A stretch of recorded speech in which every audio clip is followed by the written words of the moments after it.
Welcome, everybody. My name is Jim Kelgard, and this is The Soul of the Unexplained, and we are ready to kick off episode 12. We've got a really exciting episode because today we are doing a primer for the upcoming Congressional UAP hearing, which is coming up on Wednesday, July 26th. So just about a day or so away. So with me today, unfortunately, my normal co-host, Roger Stokes, is feeling a bit under the weather, so he was not able to join me today. So want to send out some big wishes of love and healing vibes to my brother from another mother, Mr. Roger Stokes. So hope you're feeling better soon, buddy. But joining me today are two very dear friends of mine, and listeners of my radio show, The Soul of Synth Pop, will know both of these people. And Ron Hubbard, who is joining us from the great state of Kentucky. We actually did an episode of The Soul of the Unexplained with Ron not too long ago. And my other co-host is the awesome Mae De Agua. That's right. She's joining us from the great state of Texas. And Mae is also my co-host for the Soul of Synth Pop Spotlight series, which we're excited to have her on board for that. So to get started, Ron, just go ahead and say a quick hello and tell us a little bit about yourself. Well, hello, everybody. Like Jim said, I'm Ron Hubbard. I'm from Kentucky, actually Western Kentucky. So there is a difference between Western and Eastern Kentucky. So Western Kentucky is all flat. Eastern Kentucky is mountains. So big difference there. And I've been friends with Jim for several years now and participate a lot in his radio show, Soul of Synth Pop, through my band Reactive that I'm part of. And as a listener now going on about 5 years probably. So, but that's me. Right on. And I got to tell you, folks, Ron is one of the absolute most awesome human beings I know. Truly a blessing to be friends with this gentleman. And so now we'll move it over to the great state of Texas. And Mae, tell us a little bit about yourself. Wow, again, like so soon after the Yes, last one. Oh, again. I'm well, sorry. okay. So I'm May. I'm in South Texas in the San Antonio area, and it's Texas. It's hot and it's humid, and the fish have pedestrian rights. And I've been listening to Jimm's show. Let me see, about 2019, 2020. Yeah, right at the beginning of the pandemic is when I started listening, and we connected pretty quickly. It probably has to do, first with, I have a rabbit, and we have I like much in bunnies. common there. Everybody knows that I like bunnies, right? So we love the bunnies. And then, and of course I'm in South Texas, so that's tacos too. Well, gosh, I'm 2 for 2. Let's see. And then, of course, the music that we share in common, that, of our 80s upbringing. And so we just connected pretty quickly. And I'm doing the co-hosting with him on the Soul Synth Pop Spotlight, which that's been really fun and a learning experience. And hopefully you can hear me and I don't have so much glare. I think pretty soon I'm going to look like I know what I'm doing. Right on. Well, we're excited to have both of you join us tonight. So let's go ahead and dive right into the topic, shall we? What we're doing tonight is we're talking about the upcoming congressional hearing, which is going to be held by the House of Representatives, specifically the House Permanent Select Committee on Intelligence, I believe is who's hosting the hearing. And it's historic for a number of reasons. And again, it's happening on Wednesday, July 26th, starting at 10 a.m. Eastern time. And there's going to be 3 really well-known witnesses that are going to be testifying before Congress. And it's going to be an open hearing, which means that it's going to be open to the public, which means you can stream it on the internet. It'll be available on C-SPAN. And it's historic for a number of reasons. The first and big reason is that it's going to have 3 witnesses that have direct firsthand encounters with this topic of UAPs, which of course stands for unidentified anomalous phenomena. It used to stand for unidentified aerial phenomena. And before that, it was called UFOs, right? Unidentified flying objects. So this is the first time, and a little bit of background for those of you that are still kind of new to this whole thing and wondering why UFOs and UAPs are part of the mainstream consciousness now. Prior to 2017, and myself included, a lot of people may have believed that, maybe there might have been something to the UFOs and UAPs, Roswell, Kecksburg, all those famous UFO stories. But in December of 2017, the New York Times published an article that basically was the coming out, if you will, of the Pentagon admitting to that they were still actively investigating UFOs or UAPs, as they soon became known as. And the funny thing with that is that, of course, many of you may have heard of the famous Project Blue Book, which was the official U.S. government investigation that investigated UFO claims between the early 1960s through to about 1969. And after 1969, when they shut down Project Blue Book, then the United States, the tone that they were taking was, we're going to stop investigating because there's nothing to see here. It's all, mundane, prosaic explanations. There's, move along, nothing to see here, basically, which, of course, we're going to believe our government, right? But it turned out, as we learned in this 2017 article, that was not the end of the United States government investigating UAPs or UFOs. And in fact, in the early 2000s, around 2009, there were several secret programs that were run by the Pentagon, which we'll get into a little bit. But before we knew it, there was this gentleman by the name of Lou Elizondo, who was a director of a program that was called ATIP, which stood for the Advanced Aerospace Threat Identification Program. And Lou Elizondo resigned from his position, and he basically helped leak 3 videos that have now become famous UAP videos. One of them is called the Tic Tac video, and then there's another one called the Gimbal video, and a Go Fast is what they're called. And they are, quite frankly, the first declassified videos that the Pentagon has confirmed. Yes, these are authentic UAPs, UFOs, whatever you want to call them, and they do not have an explanation as to what they are, where they came from, or who they belong to. And so that was the beginning in 2017 with this New York Times article, where we learned about ATIP, we learned about Lou Elizondo, and we learned that the United States government really did believe in UFOs to the extent that they had been investigating them all throughout the 1970s, the 1980s, 1990s, and clear into the 2000s, despite vehemently saying to the contrary that they were not engaged in the investigation of such things. So 2017 was kind of like the beginning, if you will, of what we would call a modern type of disclosure. And that's a word you're going to hear a lot here. But so why again is this hearing historic? Well, again, we're going to be hearing from 3 witnesses, and 2 of them, the witness names are Commander David Fravor, who is a retired naval pilot, Lieutenant Ryan Graves, who I believe is also a retired naval pilot, and then a gentleman by the name of David Grusch, who is a recently retired intelligence operative, rather high up in the Pentagon, worked for a whole slew of 3-letter agencies for the United States government. And specifically with the first 2, David Fravor and Ryan Graves, they were both pilots that were involved in 2 of those 3 UFO or UAP videos that I talked about a moment ago. David Fravor was one of the Navy F-18 pilots that intercepted the Tic Tac incident back in 2004 off, I believe the USS Nimitz was the carrier group that he was assigned to. And then Ryan Graves, if I'm not mistaken, was one of the pilots for the Gimbal video, which is also well known.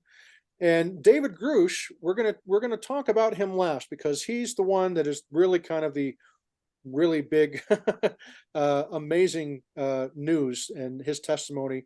We're going to talk about him last. But to get started, Mae, what can you tell us? What are some of the things that you know about David Fravor? Anything that I missed? No, I know that you said it was the Nimitz he was associated with, but it was another carrier, and I can't remember the name of that one. I just read it. But they're the ones that had said, "Hey, are you armed?" And because they had this on the radar and it shouldn't have been there, and he goes after it. And of course, the things that really stood out to me were him talking about that looking down at the water, you could see the water was being disturbed and there was something down there.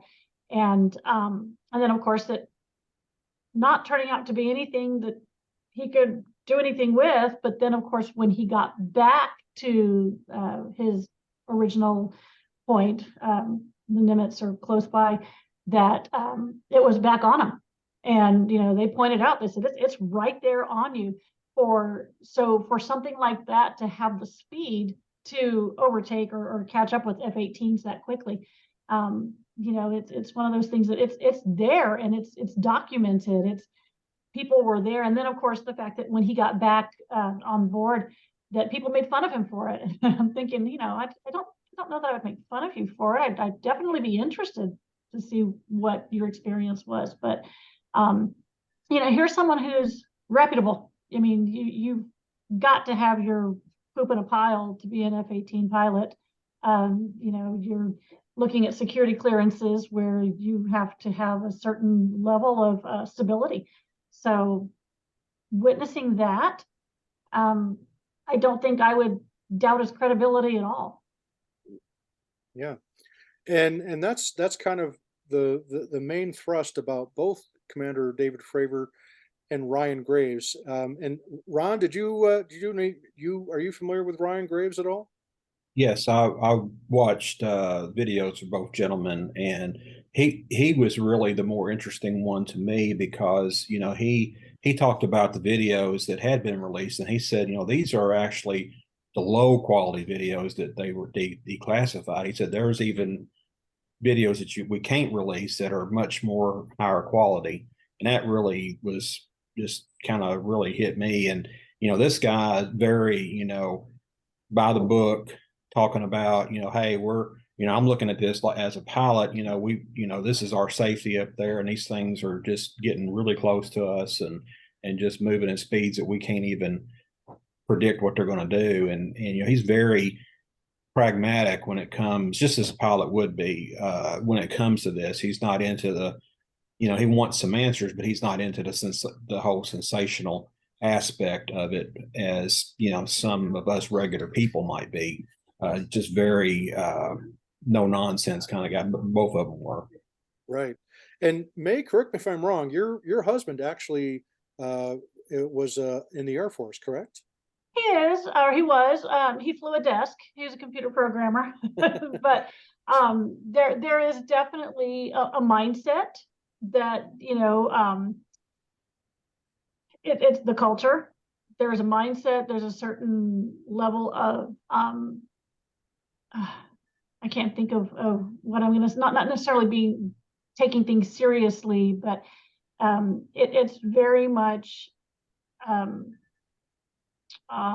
fit to fight, that kind of thing. So no matter what you're doing, no matter what your job is, it is always being prepared to take action and to be able to think clearly and stuff like that. So yeah. So the one of the points I want to drive home, which should be common sense for all of our viewers here, but quite obviously, to be a Navy pilot, and specifically to be one of the ones who gets called to fly the F-18, which is one of the most advanced fighter jets in the United States military.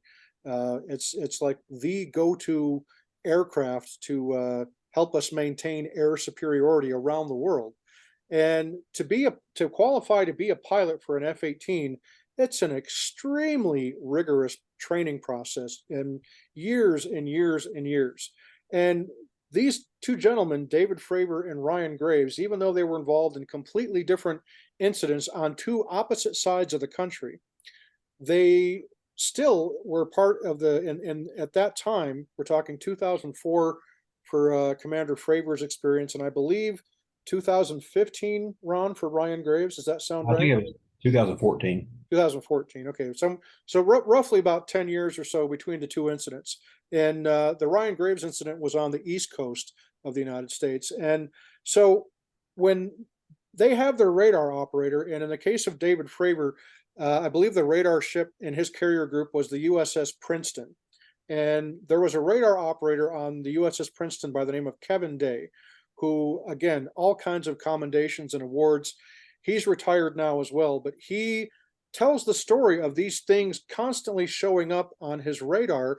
And he had sent Commander Fravor's flight group out to go investigate this thing that was just performing these insane maneuvers, and they couldn't figure out what it was. And of course, the Air Force is charged with the protection of the sovereign airspace of the United States, that we rely on them to keep our airspace free and clear of any kind of threat, whether it be Russian, Chinese, North Korean, Iranian, whatever.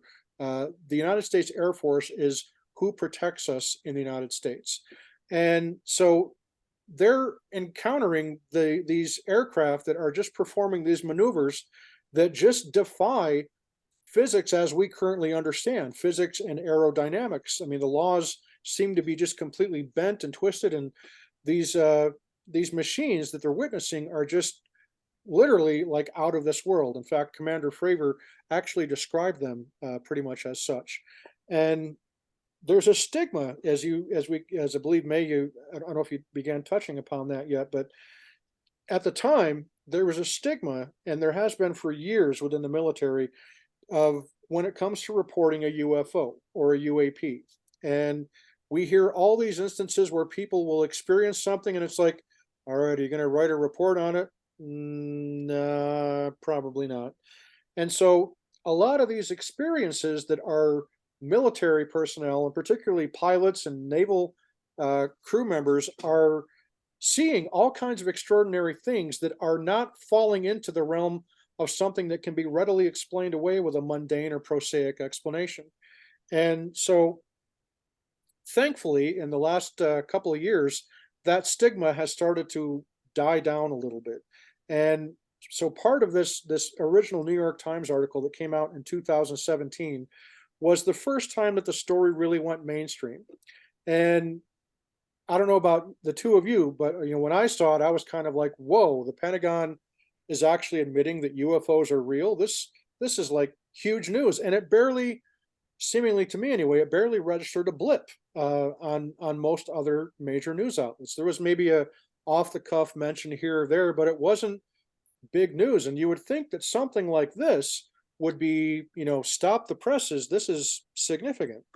But such wasn't the case. And so over the next several years leading up to now, there have been some additional things that the government has done to take steps. And one of the things is they've set up an office called the All Domain Anomaly Registration Office, or Resolution Office, I believe. It's called AARO, AARO. And that is now the new agency within the federal government that handles all claims of UAP, UFO reports by members of the military and government agencies. And they're kind of like the clearinghouse that is charged with trying to figure out what some of these things are. And so there's been this real big kind of paradigm shift going on within the United States government over the last 5 or 6 years since this bombshell New York Times article came out.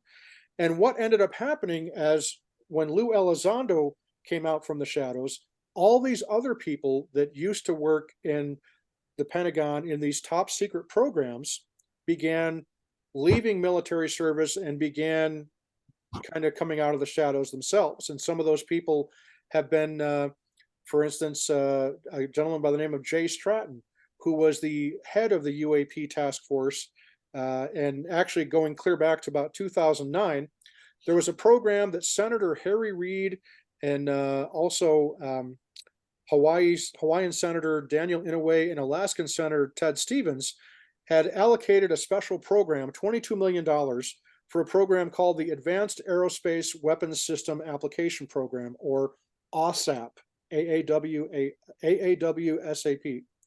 And that was basically to study UAPs and paranormal phenomena going on, of all places, at a ranch out in the middle of nowhere in Utah that is now known as Skinwalker Ranch. And Jay Stratton was one of the guys that was involved in this AAWSAP program.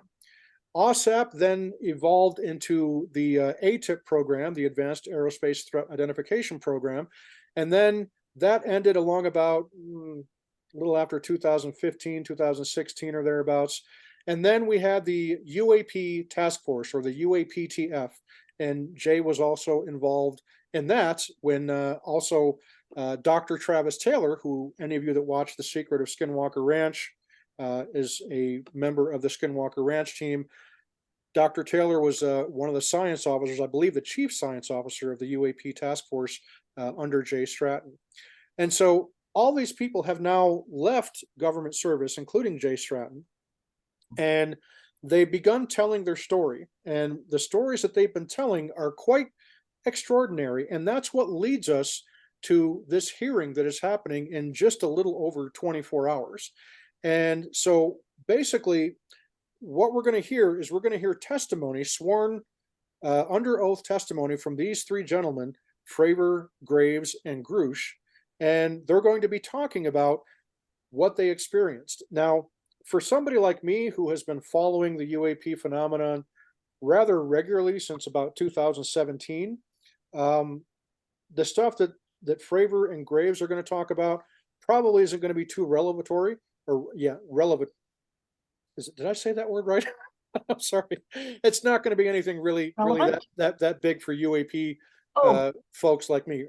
I'm revelatory. That's the one I'm looking. Yeah, revelatory, yeah, revealing. Okay, hey, I couldn't. folks, I'm a Raiders fan. Tell if Come you're a on, little I relevant have a or hard enough revealing. time. Okay. Yeah, I have a hard enough time putting complete sentences together. So yeah, and so the stuff that Fravor and Graves are going to talk about is they're going to most likely, it's assumed, they're going to talk about their experiences and what it was like for them to be eyewitnesses to being involved in these encounters with these UAPs, the Tic Tac and the gimbal video. And Ron, as you said a moment ago, Ryan Graves and several others that were involved in these incidents have come forward and said the footage that you've seen that they've released is not the high definition footage. Apparently, there is high definition footage of both the Tic Tac and the gimbal video that pretty much erases any and all doubt of it being anything, any kind of secret American, black ops tech, Chinese, Russian. And Ron, I want to ask you this. I'm myself, I'm of the frame of mind that the stuff that we're seeing here is probably not a foreign adversary. When I'm talking about the Tic Tac, the gimbal, and the Go Fast videos, and the reason I say that is, in my opinion, I would imagine that if the Russians, in particular, had technology like that, it'd be game over.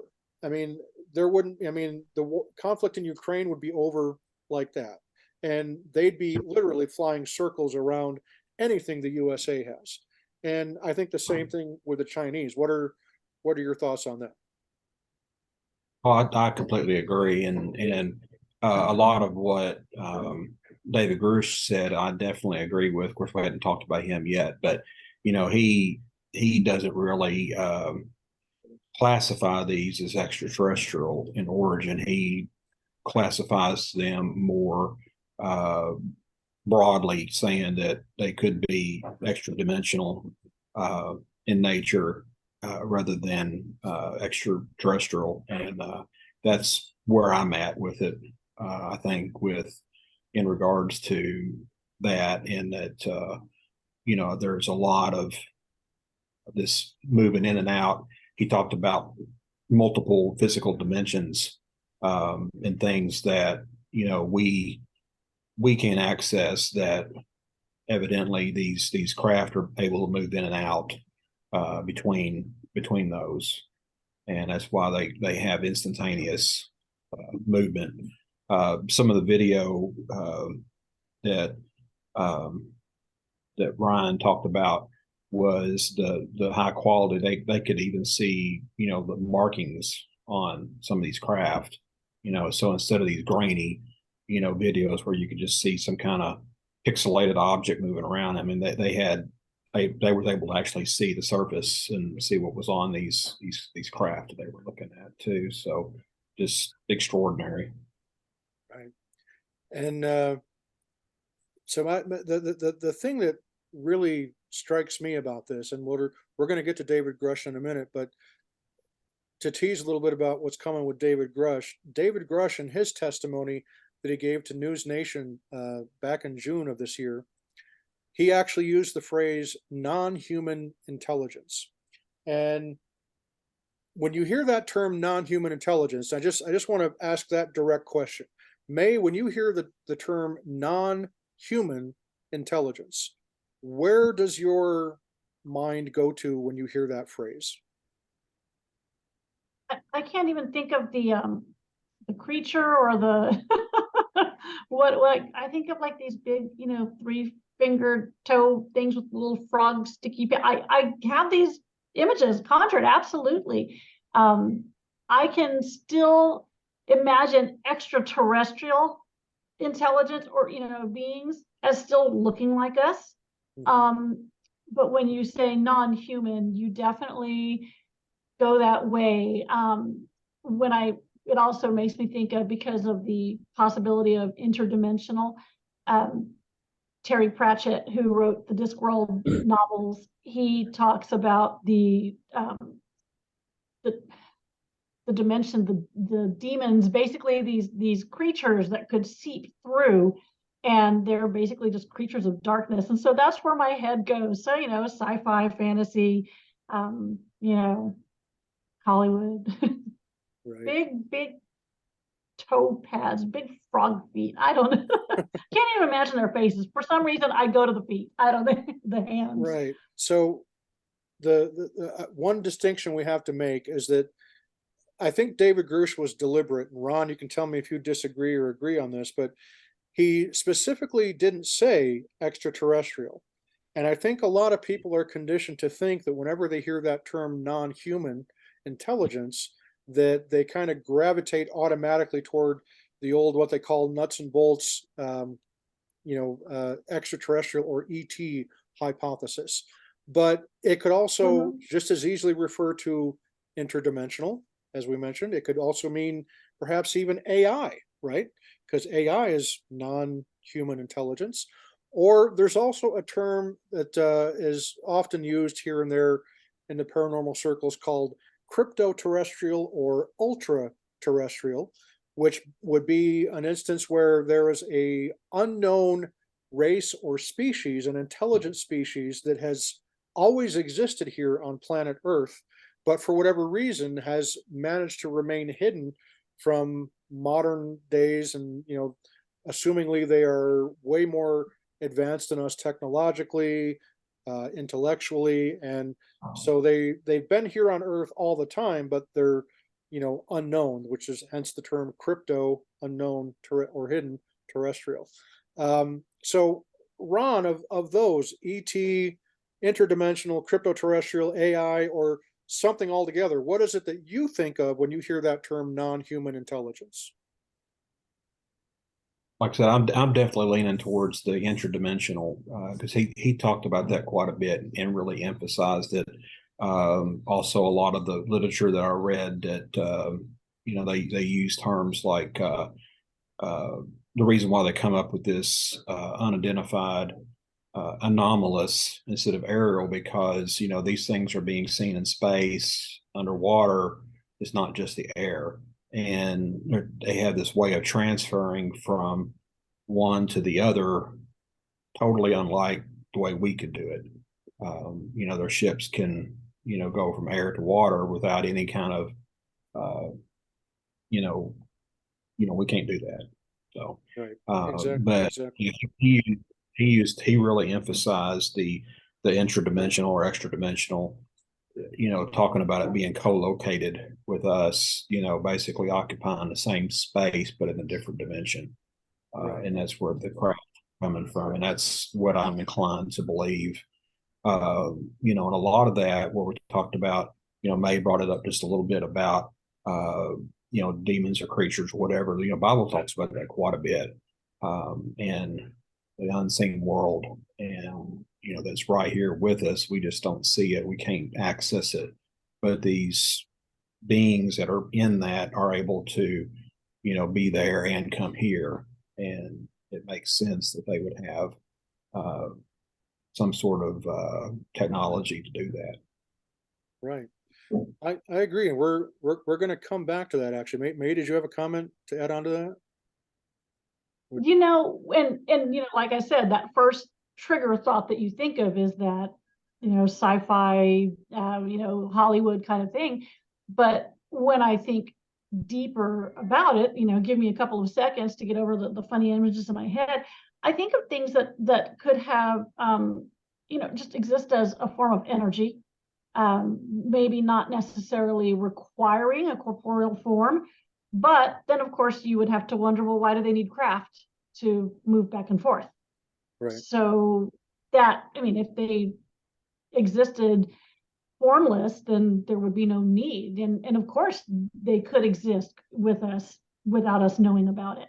So it's kind of an interesting to kind of reconcile what seems more realistic to what we are seeing evidence of, and kind of reconciling those together and saying that, well, there has to be something that has a body, that has a form, because they require these craft to move back and forth. So right, and there's clearly some kind of intelligence, right? These craft seem to be under some kind of intelligent control or sentience or self-awareness of some kind. And let's talk about the actual behavior of these craft, specifically the Tic Tac and the gimbal.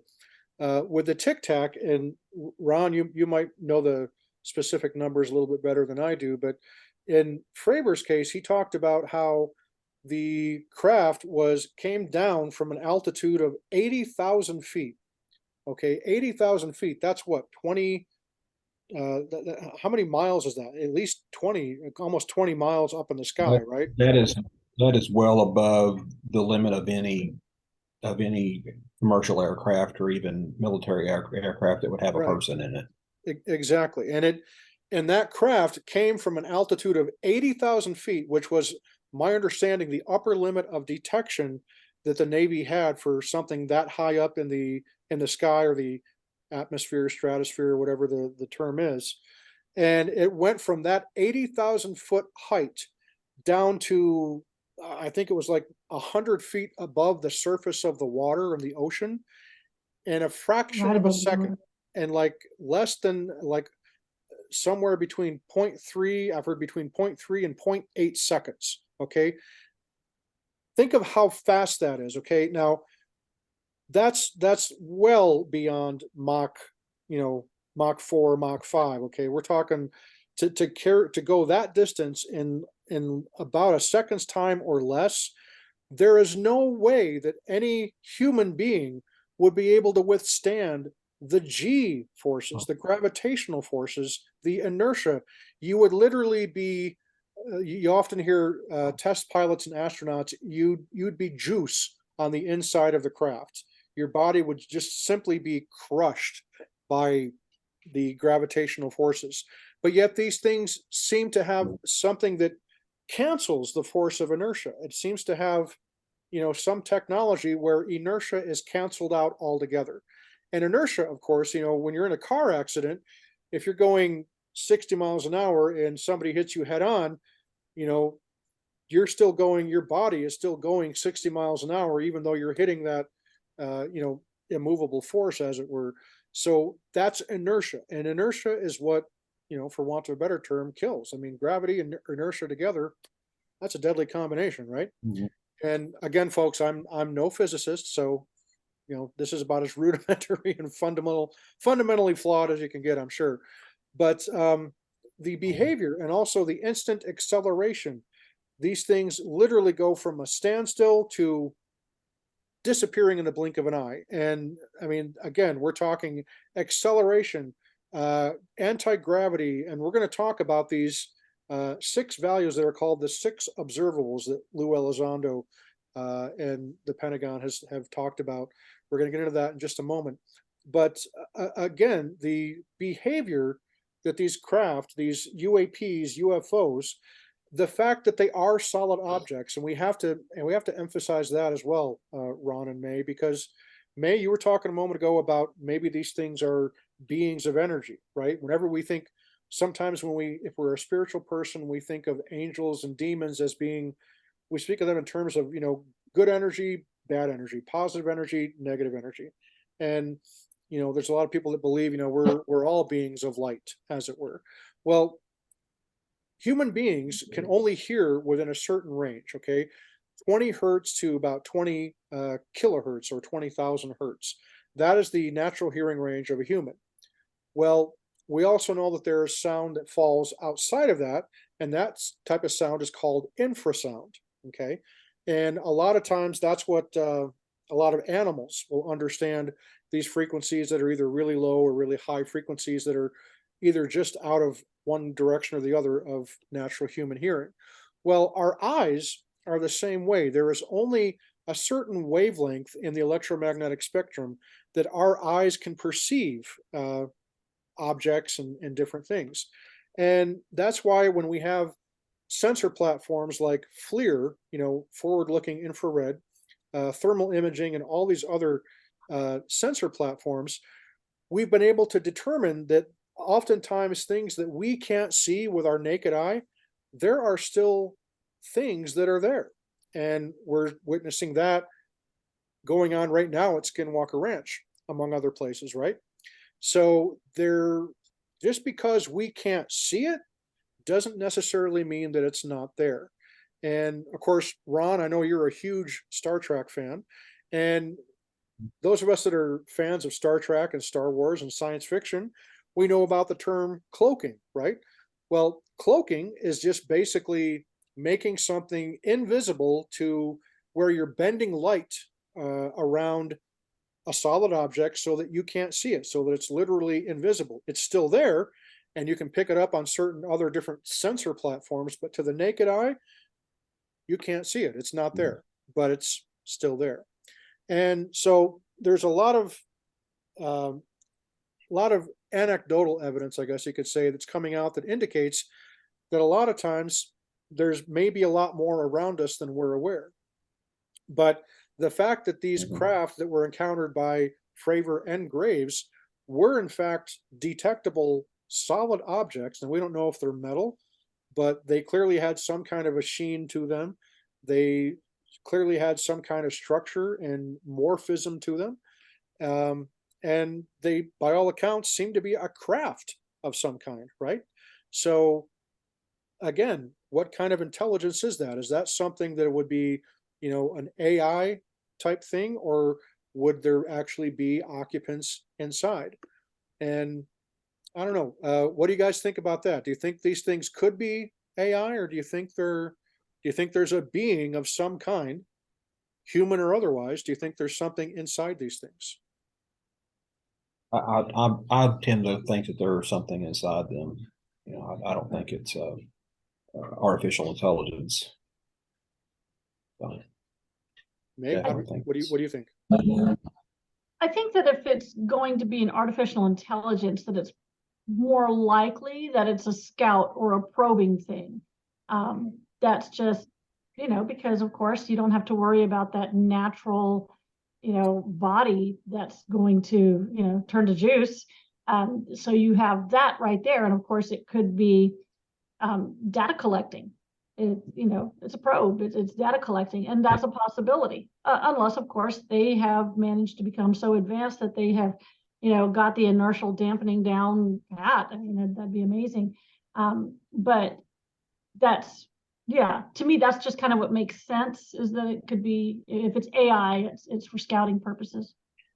Another thing, if it is AI, then it begs the question that somebody sent it. So Exactly. It still means that there's something. Yeah, absolutely.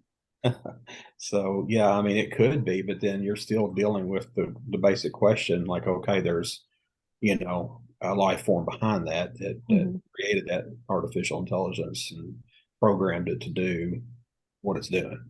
Right. So I Absolutely. see just a couple possible scenarios for what these craft are: the Tic Tac, the gimbal, assuming that they are that we've ruled out all the mundane. Frozen up on us. Oh, can you not see me? Hello, I hello. think we lost you, Jim. Yeah, I think you've frozen up on us, and Oh no, can you hear me still? Hello.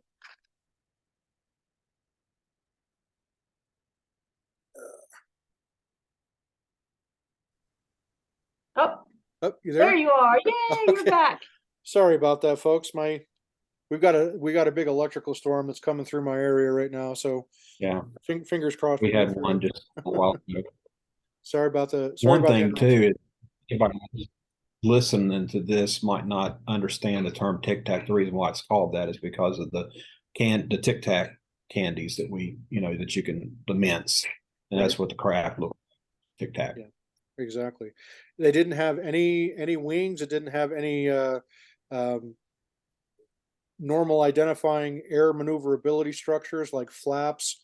There was no exhaust, right? And the Tic Tac in particular was performing like insane zigzag uh, motions that just simply should not be, possible with what we know modern aircraft being able to be capable of. Well, the So other thing too, just from a physics standpoint, is air has substance. So you have oxygen and nitrogen molecules. So there's actual matter, in the air, and that's going to cause friction, anything that moves through it. And that's why our aircraft, encounter that when they fly. They have that, turbulence or whatever hitting the craft. Well, these things were not encountering any kind of resistance at all to it. exactly. So several spokespeople for the government have actually said that, like the Tic Tac, the gimbal, the Go Fast, that they are not top secret U.S. military tech that we know of, right? So that begs the question again: could they be some unknown technology from either a foreign ally like England or France, Australia, New Zealand, Canada, or something that one of our adversaries like the Russians, the Chinese, North Koreans, and so on? And again, for me anyway, I have to say that's not likely simply because, again, if the Russians or Chinese had this technology, to think that they wouldn't have already used it, um, I have a really hard time with that, especially when we learned that the Soviets, I mean, the Chinese basically steal everything from us. They get all their ideas, all their technology. They find a way to basically get it from us. The Russians are um, a little more competent, I guess I would say, with coming up with the newer stuff. And that's a horrible word to Froze use, I again. know, but I don't think it's either Russian or Chinese or certainly North Korean or Iranian. Um, The so Russians are a little. say again. Really interesting to see somebody frozen like that. Yeah. There's, oh, we were Here we getting go. ready to make up what the Russians were a little bit more, but they're a little bit more what? The Russians, I don't think the Russians are a little bit more. I said the word competent than the Chinese are. The Russians have a history of being very, they were the first in space, in the modern era. Yeah. First ones to send a man, a woman, and a dog into outer space. So, um, but I don't think that it's top secret American tech. I mean, if it is, hooray for us. That means that we have got something that is so far beyond what we expect to have that, our allies or our adversaries should be quaking in their boots if we have technology like this. But I really don't think The that other that's thing what that these were. and another side of this too that I don't think we're considering is that it's not just the United States that these things are visiting. Right. It's like we're the only, no. And to me, there has to be some sort of level of, we talked about how the government kind of covers this up and pretends that, they're not investigating. And I think there's some sort of an agreement at an international level, cooperation, even between adversaries that, we're not going to talk about this. We're not going to whatever, because, the world's a big place. There's, 197 countries, Right. and some of them are a lot bigger than the United States, like Russia. So, to me, there's got to be some kind of international agreement, cooperation, or something like, hey, we're not going to reveal this stuff, just for the quote safety of the public or something. I don't know, but Right. Right. No, I agree. So let's real quickly before we dive back into a little bit more about Fravor and Graves. let's talk a little bit about David Grusch, shall we? So, a little bit about David Grusch. We're gonna get this here real quick. I'm gonna pull this up, and let's see here. Apologize, folks. I had to shut down a window here. Okay, so there we go. All righty. Okay, so a little bit of background on David Grusch. David Grusch was a decorated combat officer within the United States Air Force during the war in Afghanistan and is a veteran of the National Geospatial Intelligence Agency, the NGA, and the National Reconnaissance Office, the NRO. From 2019 to 2021, he was the representative of the NRO, again, the National Reconnaissance Office, to the Unidentified Aerial Phenomena Task Force. From late 2021 to July 2022, he was the co-lead for UAP analysis at the NGA and its representative to the task force. He assisted in drafting the National Defense Authorization Act of 2023, which includes provisions for reporting UFOs, including whistleblower protections and exemptions to non-disclosure orders and agreements, or NDAs. So where David Grusch kind of comes into the mix here is back in June, David Grusch came forward and did an interview with News Nation. And News Nation is kind of a newer independent news source, trying to be a little more objective than your CNN, certainly more objective than Fox or MSNBC, which are so far right and left, respectively. And News Nation tries to be, I think, a little bit more middle of the road and trying to bring some of the more objectivity instead of subjectivity and editorial op-ed to the national and world news. So David Grusch does this interview with Ross Coulthart.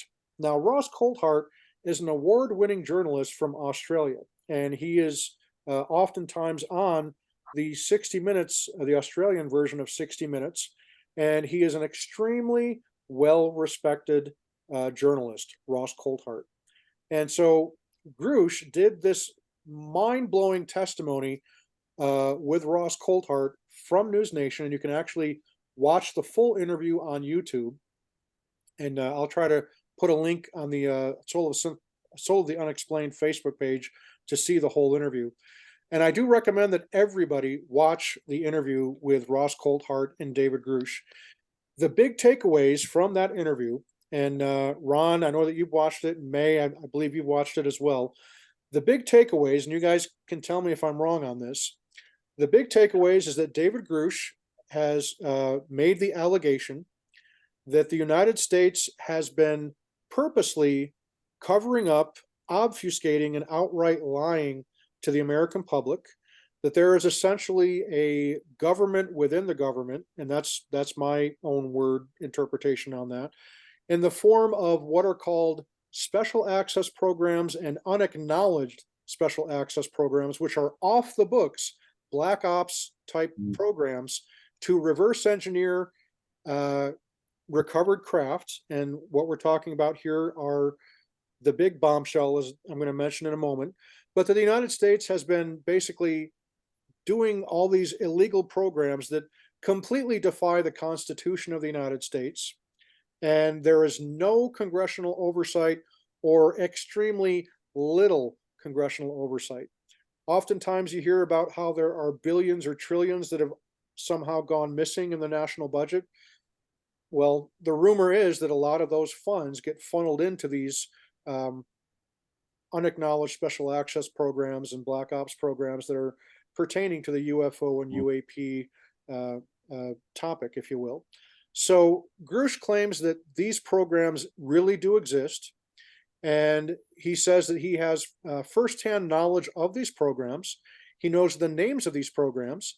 And he says that in most instances, a lot of these programs are actually run by defense contractors. And the reason for that is because the private sector is not subject to Freedom of Information Act requests. So FOIA, of course, anytime the government has something classified after a certain period of time, by law, they have to declassify it, including most, not all, of the Kennedy assassination files, Freedom of Information Act.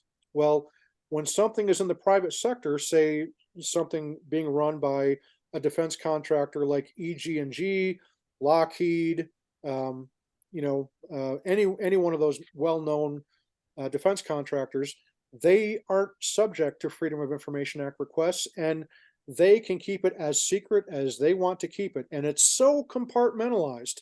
In other words, literally one hand doesn't know what the other is doing. If you're working in one of these programs, you only know what you specifically are working on and or engineering. You don't know what the guy down the hall, because he may have a completely different assignment. But because it's so compartmentalized, whenever the government says, we do not have any knowledge of crashed UFOs, we have no knowledge of recovered UFOs, we have no knowledge of aliens or extraterrestrials or non-human whatever. And 9 times out of 10, the person telling you that is telling you the truth, because they have not been read into these programs, because they are so far off the books, according to what David Grusch has been telling us.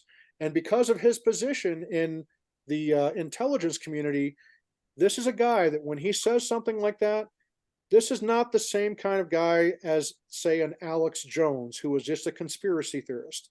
This stuff is being marked credible by the ICIG, the Intelligence Community Inspector General. Okay, that is the organization within the federal government, the Intelligence Community Inspector General, the ICIG, reviewed David Grusch's claims and found them to be, quote unquote, credible and urgent. In other words, where there's smoke, chances are there's a fire, to the extent that they did not just simply dismiss it as being, this guy's crazy, this is just a campfire story to get a rise out of all the UFO nuts out there.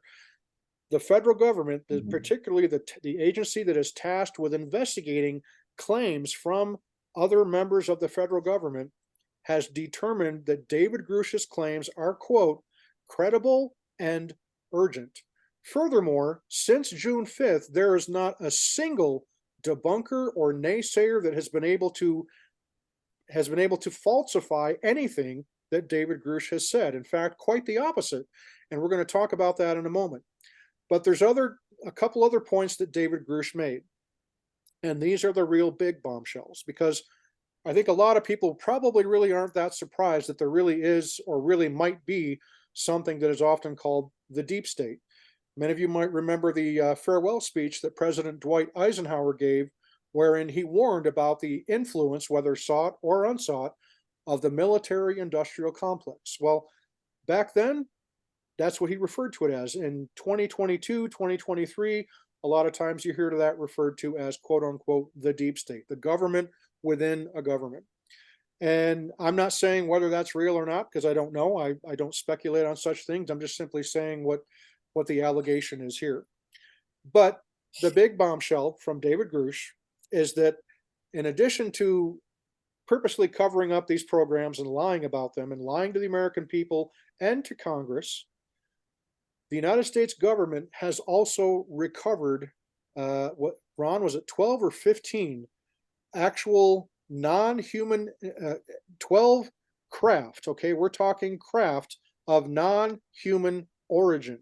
And that's exactly how David Grusch described it. He said, we have 12 to 15 that he knows about recovered UFOs. He said some of them were shot down, some of them crashed, some of them landed and were just simply abandoned. And that's kind of like a real big surprise. You think, gosh, whoever these things are, why would they just simply land and, abandon ship? But apparently the United States government, according to David Grusch, has at least 12 to 15 fully intact UFOs of non-human origin. And then he goes one step further, and Ross Coulthart in the interview asks the big follow-up question, which anybody would want to ask. So are there, or were there, bodies in these craft? To which David Grusch basically says, well, anytime you have a aircraft or spacecraft that crashes, you're oftentimes going to recover the pilots or occupants.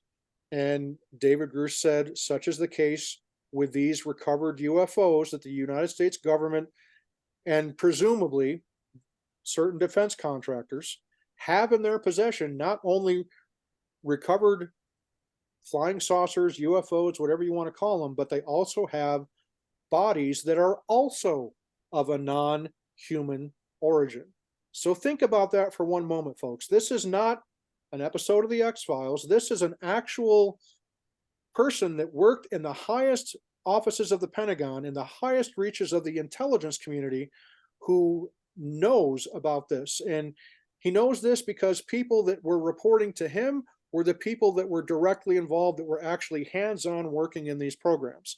Now, David Grusch, he himself did not see and did not touch these retrieved UFOs or these bodies, but he knows about them. He knows what the project names are. He knows where the UFOs and where these craft are stored. He knows where these bodies are. And so that was the big, huge bombshell. And when that news came out, it registered barely a blip on any of the major media programs in the United States. CNN barely covered it. CBS, NBC, ABC, they didn't touch it. They're just kind of treating the whole thing like UFOs. Yeah, right. Tinfoil hat, you know. But this is where we are right now. We are now having a congressional hearing because of David Grusch, because of his claims, because of how extraordinary his claims are, and because so far nobody has been able to prove him wrong. They haven't been able to prove that he lied about it. So what's been going on behind the scenes, from what we can assume, is that when you make an extraordinary claim like that, if you don't have evidence to back it up, they're just going to simply say, okay, you're nuts. There's nothing here. We're just going to, pretend it didn't happen.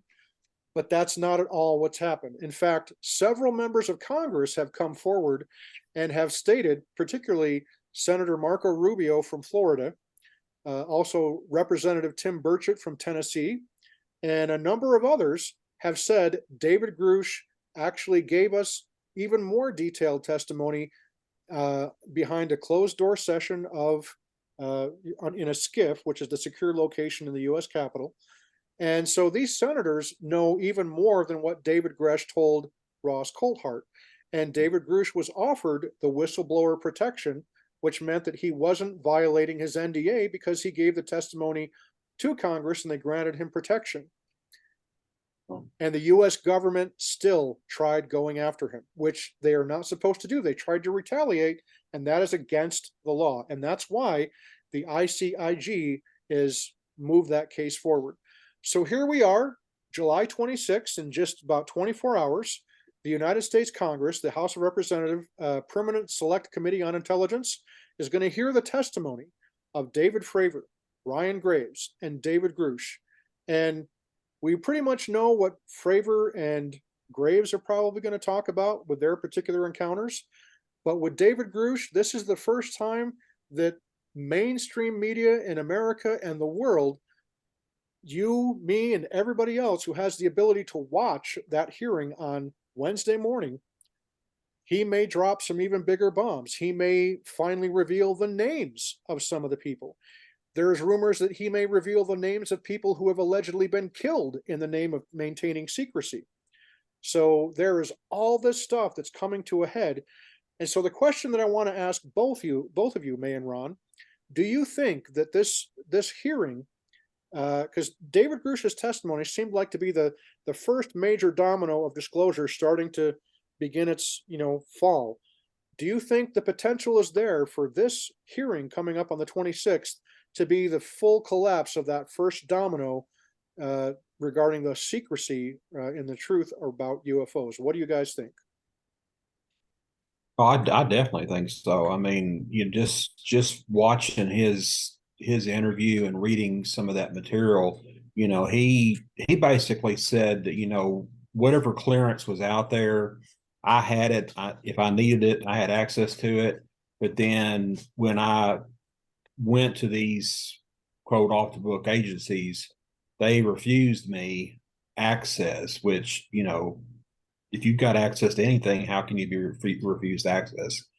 So that is what initiated the whole whistleblower thing with him. He's saying, look, this has got to come out, and he is risking, everything, by doing this, because you're basically, he went to part of the government to say this. Of course, it's like, it's the government's kind of fighting itself. So the government, I guess what I call the political part of the government, the part that we elect, they're wanting to get to the bottom of this, but then there's that deep state that, that's the players that we don't elect that are always there, that we don't know who they are, but they're there.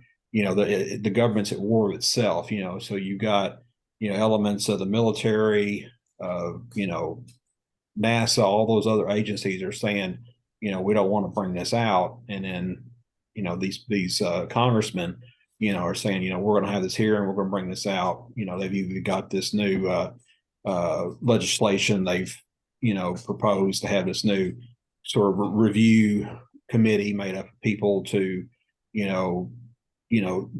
bring this out so the public can see it, which I don't know how much will be actually revealed through that. I think a lot of it, the military will say, well, that's got to be classified still for, national security.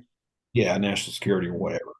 But I think this is a huge step in it's finally going to put legitimacy on this, and it's going to be in the public eye a whole lot more. And I think it's going to take away that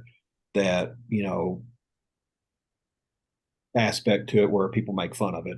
Yeah, I agree. I think there's always going to be that group of people that are going to think it's all hooey and nonsense, and they're going to make fun of it. But I think the stigma's already, started to decrease a lot. But I think this is going to bring it more into the mainstream. It's going to do just that. I think it's going to mainstream it, and that's a good thing. You want people to talk about whenever they have these experiences. We want to find out what's really there. And if we keep stigmatizing it and making fun of it, that's not going to do any good for anybody, truly. May, what do you think? Do you think this is the beginning of the first major domino to fall? Absolutely. I think that, like Ron said, you've got the elected officials who are pretty much ignorant to it because they've been kept in the dark because they're only expected to do their job for a certain amount of time. And then you have, the more deep state who are probably is just a legacy of people who continue, because, you can't have one person be in it forever because eventually people die. And so you've just got to recruit the next person to kind of maintain it and have this legacy.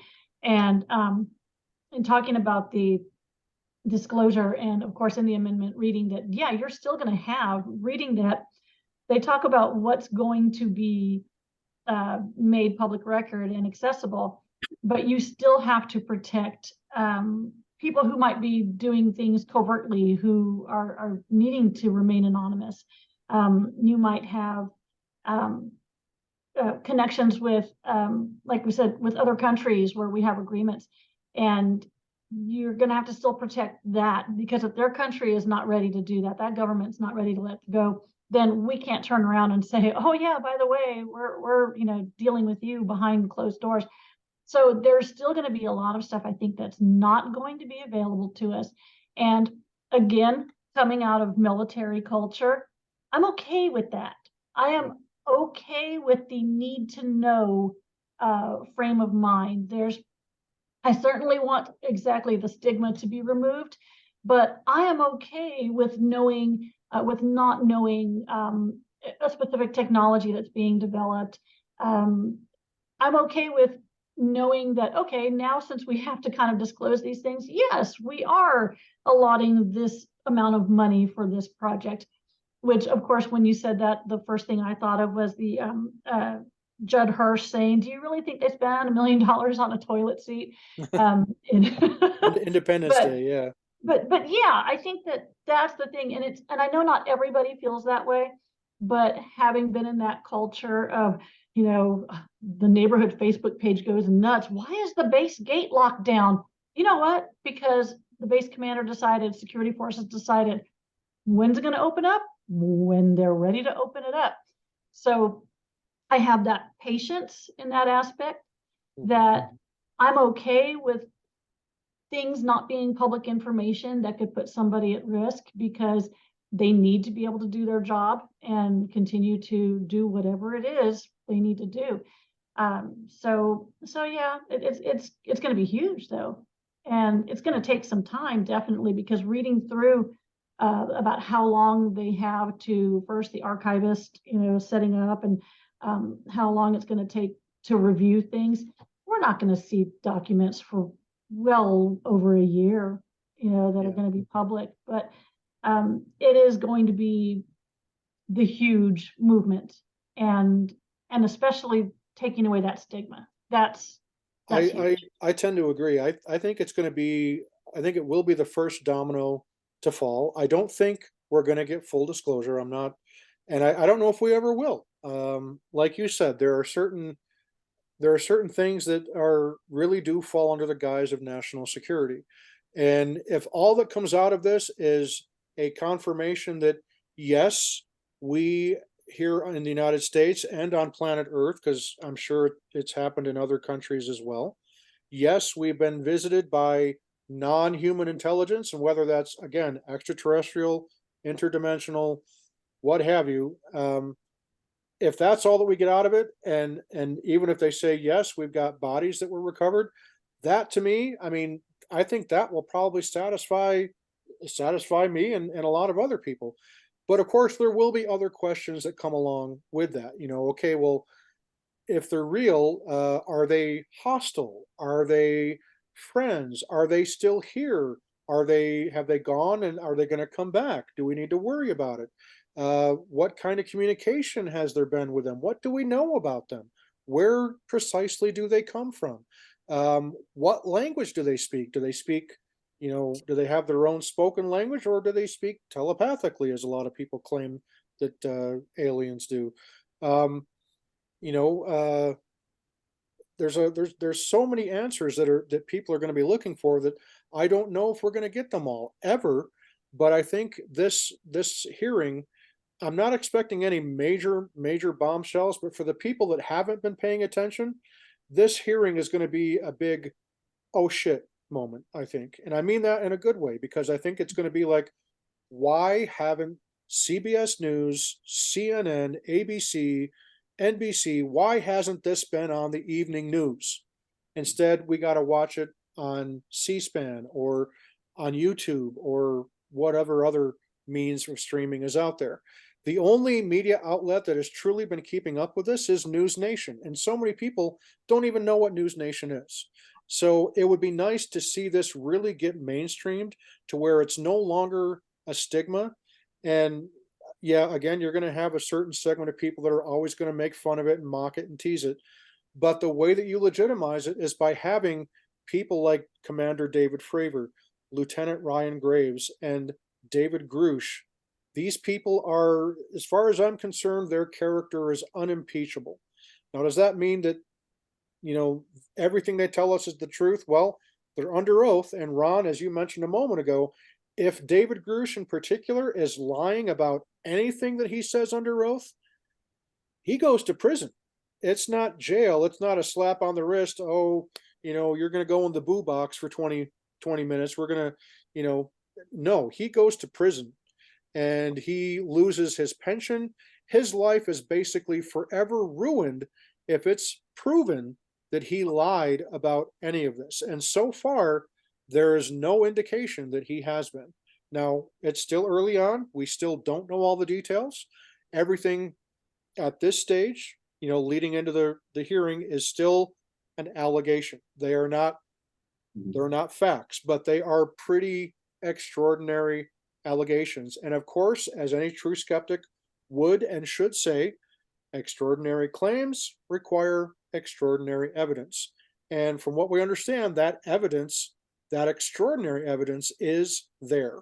And there are dozens of whistleblowers that have come forward since David Grusch gave his testimony that have actual firsthand knowledge, that actually worked in these programs, that worked on the retrieved UFOs, that worked on the cover-ups, that worked on the autopsies of these non-human bodies. Okay.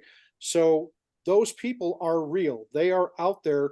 And we know that partially because Senator Marco Rubio said we have had other whistleblowers come forward, and a lot of them are truly fearful, not just for their jobs, but for their lives, because there is still a mechanism there. You can imagine, there's a lot of people, and that's the question. That's the next question I'm going to ask of both of you.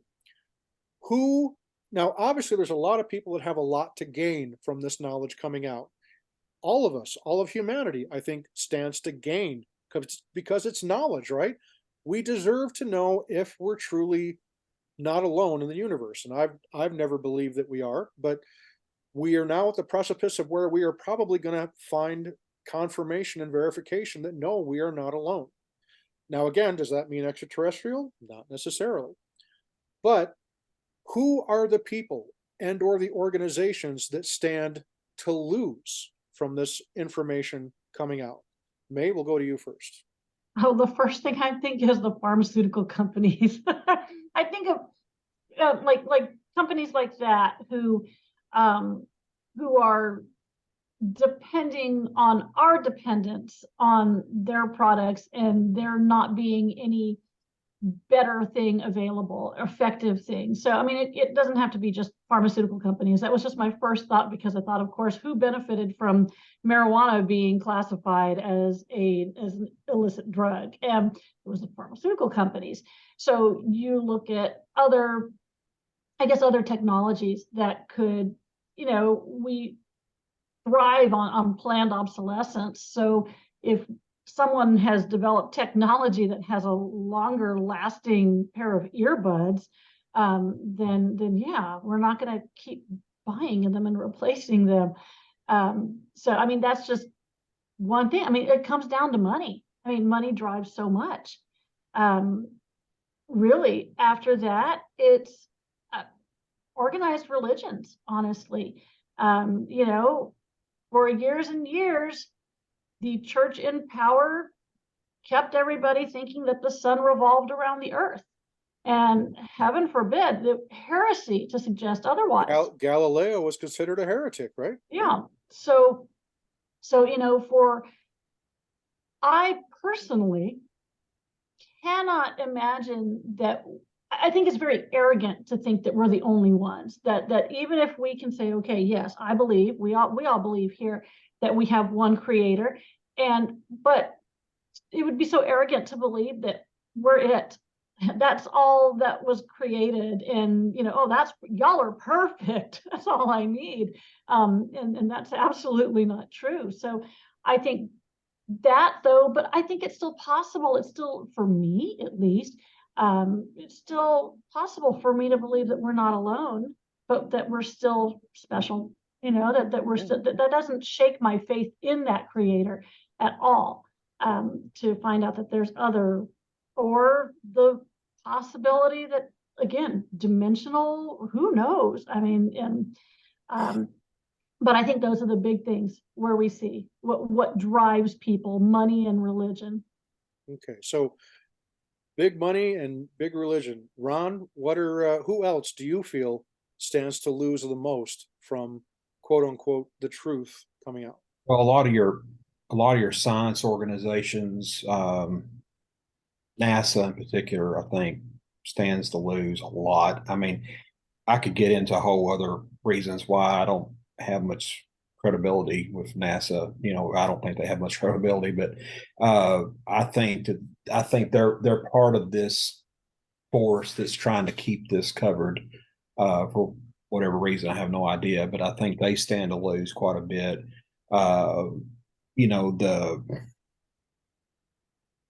The international community as a whole, the United Nations, because I think there's got to be some sort of international joint effort to keep this covered and concealed. So it's going to expose that, too.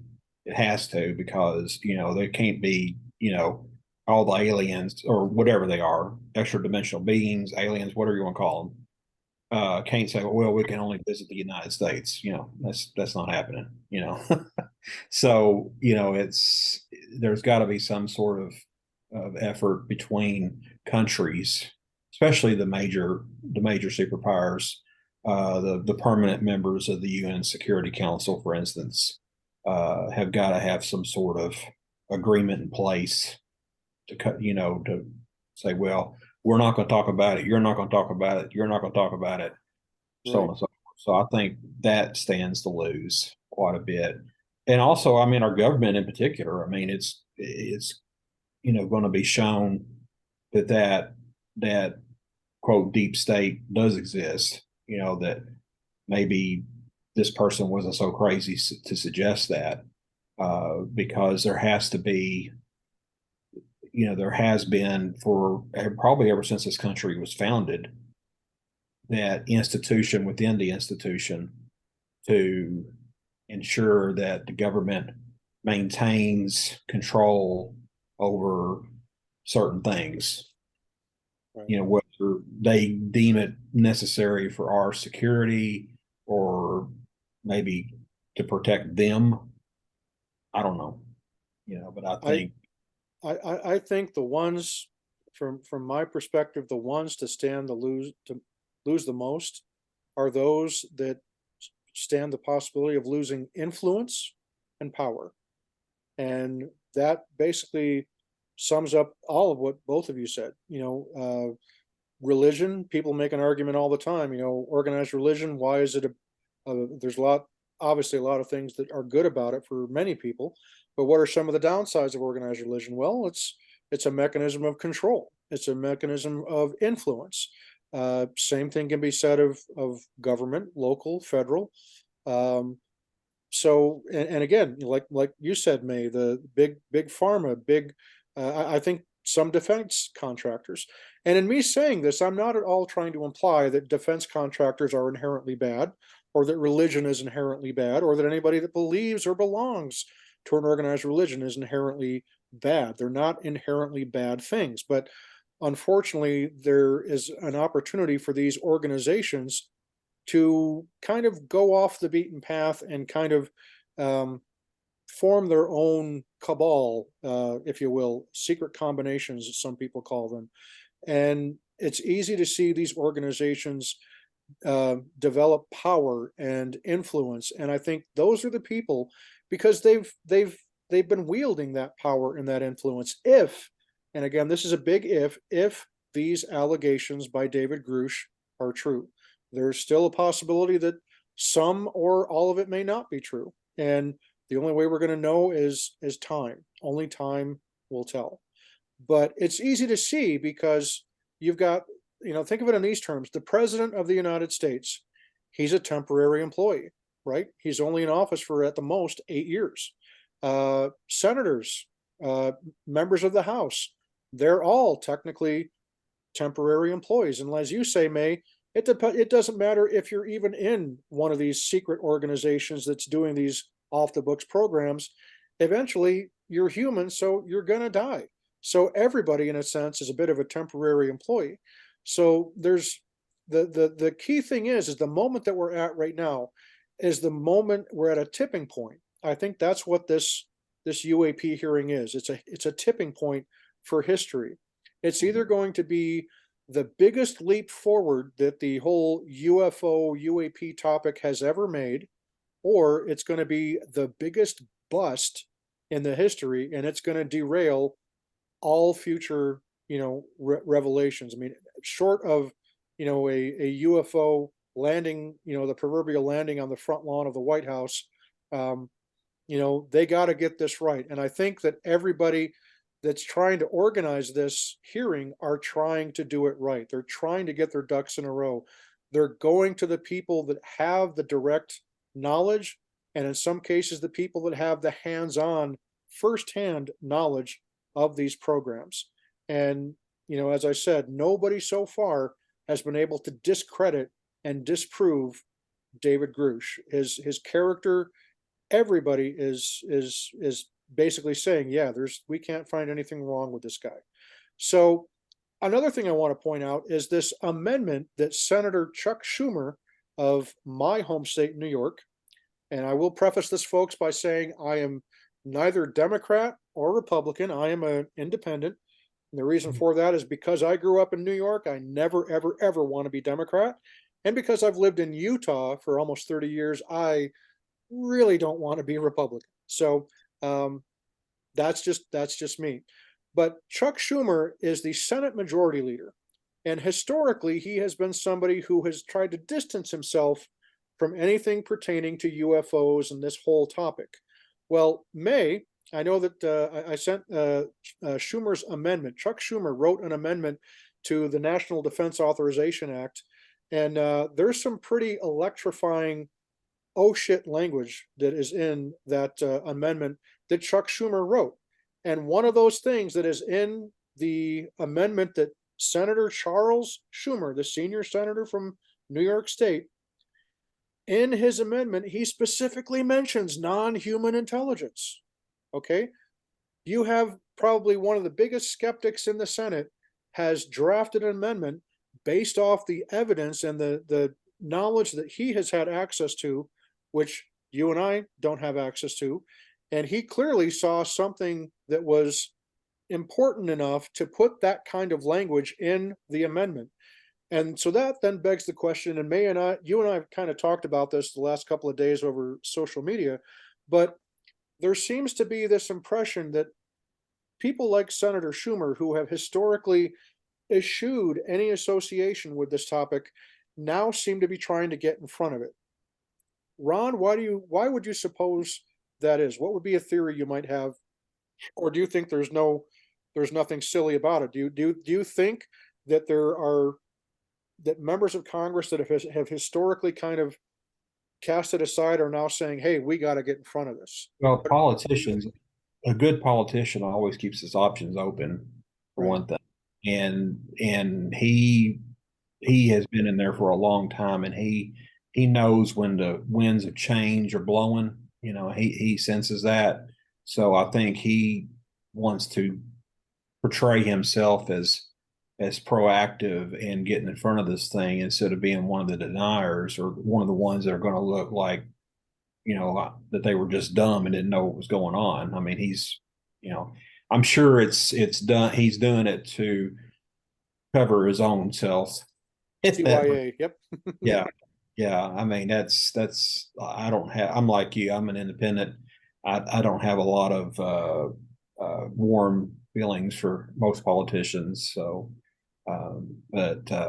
which is rare in Kentucky. Most everybody in Kentucky is either Democrat or Republican. So not many of us independents here. So, but anyway, but yeah, I think he's probably sensing that, the winds are changing, he's going to get with it. Mae, what do you think? Do you think there's a reason why Schumer and other politicians seem to be trying to get in front of this? I kind of feel like there could be a couple of reasons, it could be one or the other or both. Just in considering, one thing that I wondered was at the time of the New York Times article, what else was going on in the world at that time that, people didn't notice it? People were focused on something else at that time. Maybe it would have been noticed more if we weren't so that's one thing to look at. And then of course with Grusch's interview, what else, we're other networks aren't looking at that because, it's everyone's got their hands in something. And you see, there was something else that had happened in which, yes, the major networks were about to report on it, and they suddenly dropped it. And which is, there could be a number of instances there, but I wonder what else is going on. Don't look at the man behind the curtain. So it could be something else is about to blow up that we kind of want to draw attention away from, or this, some aspect of non-human intelligence and development is about to blow up, and they want to get ahead of it and say, oh yeah, well, we were telling you about it already. This is what it is, you know, because Yeah. it's going to be something so undeniably visible that it will behoove them to already have started to open up about it. And, you know, the amendment, the way it's written, I did think it was interesting that on the very first, well, the page 2, but on that very first couple of paragraphs, it did talk about some of the stuff that they were going to be disclosing was including records from 1954 that have not been declassified under exemption, because of exemptions under the Atomic Energy Act. Yeah. So yeah, it's I thought that was very interesting, very specific. That was a Right. very specific thing to include right there. There's been rumor for years that the Atomic Energy Act is the loophole that the government has been using to hide and keep some of these documents classified. So Mhm. yeah, good call. Yeah, so I think that's, so there's either something else is going to happen or something more related to this is about to just come out. So, I mean, that's maybe it, I don't know, maybe I'd like to think that people are becoming more progressive and more open-minded, but I'm, you know, gonna say I'm pretty sure that's not it. Yeah, I have to wonder. I mean, there's some theories out there, and that's all they are. But we're gonna, I'll talk about it for a moment. There are some people that believe that the reason why all this is starting to come to the surface now is because there really is indeed a non-human intelligence that has contacted us, that has been here, or are still here, or may be coming back, you know, en masse, in force. And then there's going to be nothing we can do to stop it. So does that mean that these things, some of them could be hostile? Are we dealing with multiple species? Are we dealing with different kinds of non-human intelligence? Are we dealing with different extraterrestrial or interdimensional races? Yeah, these are all things we don't know, but there are some people that think that the reason why this is all starting to kind of gather like a snowball in its momentum is because that they're, in fact, I've heard some of the groups out there say, 2026 or 2027 is when the major alien contact is going to happen. Um, I don't know what the proof is for that. I'm not going to speculate one way or the other. That's typically a realm I don't like to get into. Are there, reptilians? Are there Zeta Reticuli? Are there Greys? Are there what they call the Nordics, which apparently are extraterrestrials that look exactly like we do, except they're really tall and they look like Scandinavians, hence the term Nordics. They've got blonde hair and blue eyes, and who knows, maybe some of the extraterrestrials do look just like us. For those of us that believe that humans were created in God's image, it would make sense, right? Maybe they have different skin colors, but maybe they're still, they look human to us, like a Kree in the Marvel movies, like Yondu. Maybe they have blue skin, maybe they have green skin, like Gamora or Incredible Hulk. Who I knows? mean, you figure So the basic model works, got a yeah, few little flaws here and there. We keep getting sick, but yeah, but other than that, if it works, how yeah. much more perfect are you gonna get? I mean, but What yeah. what it what it comes down to, folks, I think, and we'll start wrapping things up here. I don't think we're going to receive any really big earth-shattering bombshell revelations at this hearing. I think for most of us that have been paying attention to this topic for the last several years or longer, there's going to be not a whole lot of new stuff, but this is mainly for the people that they're hearing this for the first time. So you have to temper it with that. This is not for people like me or Roger or the two of you that have at least an abiding interest in this topic. This is for the people that, are more often than not worrying about, okay, am I going to have enough money to pay the rent? Can I pay my mortgage this month? Am I going to have enough money to feed my kids? Am I going to have enough? Am I still going to have a job? You know, uh, is my, and people are about to lose loved ones from, diseases. Real life is what we call it, folks. And there's a lot of people who those things, finding out, hey, guess what? We've been visited by aliens and they're still here. Oh, that's nice. Doesn't change the fact that I'm still paying $5 a gallon for gas. And you know what? That's a very valid reply. That's a very valid viewpoint. There are some people that it's hard enough just to get by in real life, and something extraordinary like this, maybe if they were in a different place in their life, it would carry more significance and carry more weight. But we have to be mindful of that. There are some people who just simply will look at it and go, "Oh, that's nice. What's on TV?" And then there's going to be people that we talked about a moment ago with religion, May. There are some people whose religious views do not allow for the possibility of an extraterrestrial race to exist. There are some religions, and they're not all necessarily Christian, that believe that human beings are the be all end all. We're at the top of the pyramid, top of the food chain. And we may find out that's not the case. And my particular religion, and May, I know that you were raised the same way. We believe that God has, world without ends has He created, and we believe that there is other life out there. Um, does it is it all more advanced than us? Some of it probably is. Some of it probably is not. Some of them are probably at the same rate of evolution place that we're at technologically and intellectually. It's just we don't know, but just the sheer probability there is other intelligent life out there in the universe with billions and billions of galaxies, hundreds of billions upon billions of planets, and at least a billion of those are habitable, that are just like planet Earth, that have the right combination of water, oxygen, and nitrogen in their atmosphere. I mean, why wouldn't there be? It's like that great line in the movie Contact. If there isn't anybody else out there, that's an awful big waste of space, right? you know, and so I believe that there is life out there, and I do believe that there is a very strong possibility that with this hearing, we're going to hear more evidence that that life may not be exactly what we thought it was, but it's here, or at least it's been here, or maybe it still is here, or perhaps it's always been here.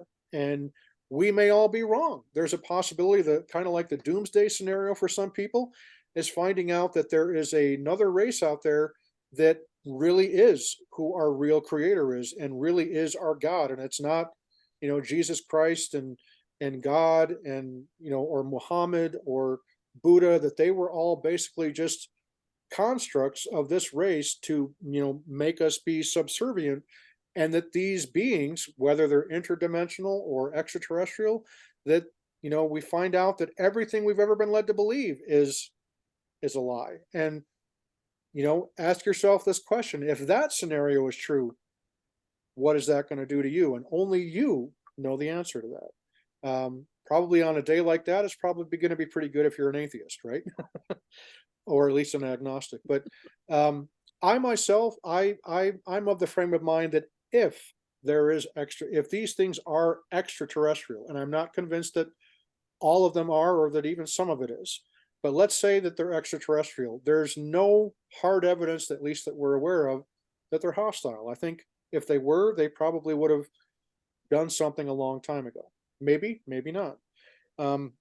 I tend to think that at least a good number of them are probably interdimensional, as you were talking about, Ron. Um, if we want to think in terms of, if you're a Christian, you have the concept of heaven and hell.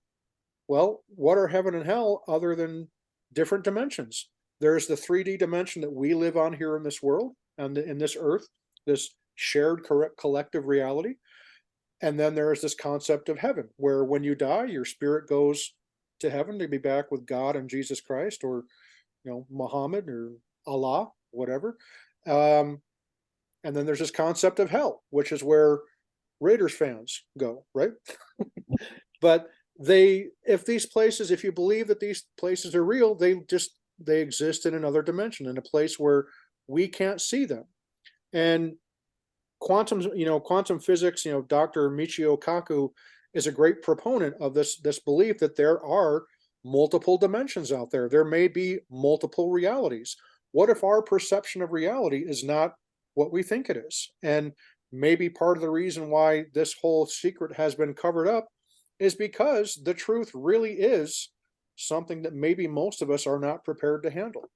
Maybe it is a scenario where they know beyond the shadow of a doubt that religion was all false, and that these beings were in fact our creators. Maybe we were an experiment. Maybe we're like animals in a zoo, and these are our overlords just kind of keeping an eye on us and just, kind of taking notes, kind of thing. There are so many possible scenarios, and we just simply don't know. Are we going to get all the answers or even one of the answers on Wednesday? Probably not. But still, it's a historical opportunity for all of us to tune in and find out exactly where this is going to go in the future. Is this going to be the first big step forward? I think it probably has the potential to do that. And I'm hoping, for the benefit of all humanity, that that's what this is, that this hearing, we get to learn more. And who knows, David Grusch may surprise us and may reveal information that he did not reveal on the News Nation interviews. And that would really be something. So I want to end by just simply talking about what those 6 observables were. May, do you by chance have that pulled up? Right, because I've got it if you don't have it. The 6 observables. Yeah. Ah, So these 6 observables are the behavior characteristics of these UAPs as observed by Lou Elizondo. And yeah. so if you have those handy, you want to read those off to us? I don't have them handy because my I wanted to print that off. It was a 65-page document. But it did talk about, because I know what you're talking about with the technology, because it was also in the amendment talking about what people needed to let go of, what, any information. Right. My screen went, yeah, There we go. Okay, can you guys see that? yes. Okay, where it says Congressional UAP hearing? Yes, so I Okay. believe what you're talking about is basically, not having the heat signatures that are typical, or Right. the, So all these, we're going to cover that right now. So yes. first one, these names here, these are some of the House of Representatives members who will be basically getting the testimony. Representative Tim Burchett from Tennessee, Mike Gallagher from Wisconsin, Jared Moskowitz, Democrat from Florida, Representative Anna Luna from Florida, Representative Andre Carson, Democrat from Indiana. These are some of the members of the House Select Committee on Intelligence that will be running the hearing. So those are names to become familiar with. So here are the here's a picture of Commander David Fravor, so you guys can see him. And here's a picture of Ryan Graves next to his F-18, I think. See, it says Ryan Graves right there. And this is Mr. David Grusch. That's a name that everybody should become a household name for everybody. Yeah, So, I've got observables pulled up if you want to read them. Yep, I've got them right here. Okay. So the first observable behavior of these craft is anti-gravity/lift, or the ability to overcome the Earth's gravity with no visible means of propulsion. These objects also lack any flight surfaces on them, such as conventional wings. Second, sudden and instantaneous acceleration. These objects can accelerate or change direction on a dime with a g-force that would generally crush a human pilot. The third observable, hypersonic velocities without signatures, which means conventional aircraft typically leave vapor trails or sonic booms when traveling faster than the speed of sound, but these objects do not. Fourth, low observability or cloaking. There's that word, Ron. The objects may be visible to the naked eye, but are sometimes undetected through radar or other means. They can also blink in and out of view and sometimes even appear to alter their shape. Wow, shapeshifters. Fifth, transmedium travel. This one is really fascinating. Contrary to popular belief that these objects only fly in the Earth's atmosphere, they can also move quickly in and out of different environments, including outer space and water bodies. And the sixth observable, biological effects brought on by the phenomenon. In other words, people that come into close contact with a UFO and end up suffering radiation burns or things of that nature. So yeah, pretty significant stuff in my opinion. And yeah, so if I can just get my screen back here. Can you guys still hear me? We Yeah. can still hear you. Yeah. Okay. Well, I don't know what I got to do here. Let's see. All right. Yeah, those were definitely easier to read and comprehend than staring at the amendment page and reading over and over again. And I don't know how many times when I was reading out loud, I would read out loud to Kevin, unidentified anomalous phenomena, and just blah, blah, blah, blah, blah, blah, blah, blah. Right. You know, I Yeah. could have made it easier on myself and just said UAP, but I was reading and Yep. kept stumbling over that. Yep. Absolutely. So that's pretty much it, folks. So any closing predictions from either one of you? Ron, let's start with you. How do you feel what do you think is going to be the outcome, and what are your first of all, what are your expectations of what you think we're going to hear at the hearing, and what would you like to hear, and what do you think will be the outcome? I think we're going to hear pretty much, the pilots are going to have their, the same things they've been saying. Grusch is really the unknown variable here because he has, the most knowledge, I guess, of all this, and I think he's the wild card. So I think he can definitely, make it more sensational than what it probably will be. I think it'll be very just like any other congressional hearing where, and the bad thing about these hearings is, that you've got a chairman and everybody's on a timer. So, they could be in the middle of making some big point about something, but then their time runs out and they got to quit talking. So that's the problem that I see is anybody that speaks has to be very concise about what they say. They can't just get up there and just kind of, conjecture and speculate or whatever. They've got to, hit all their major bullet points and do it within the time allotted. So, I think that's going to limit it somewhat, because they're going to have it to run in a set period of time. But I think I would like to see, some definite things said that, by them that yes, this is real. Yes, we are going to, start making this information available to the public. I don't know if they're going to categorize what, it actually is, whether it's extraterrestrial or interdimensional. That would be awesome if they would, but I don't think they will. So I think it's going to move the bar forward, but it's not going to move it forward enough for those of us that would like to see it move forward quite a bit. I think it'll be some progress, but it won't be a lot of progress. All right. And Mae, what do you think? I have a feeling kind of the same thing. I think that we're going to see is not the beginning of the end, but the beginning of the beginning, really. Right. With Grusch's testimony, I think that yes, in the interview, a lot of the things that he replied to were, I can't say anything. That's still classified. I know it kind of is contradictory to the whole concept of a whistleblower, but I think he was still protecting those things which need to be protected. So you might hear some other things that now have been cleared to be talked about, but he's still going to have to keep his mouth shut on a lot because this is just starting to be set in motion. And when I read the amendment and looked at, like I said, how much time it's going to take to get this set up, I mean, you're going to have the archivist be set up, and they have to establish how they're going to do things and how they're going to review.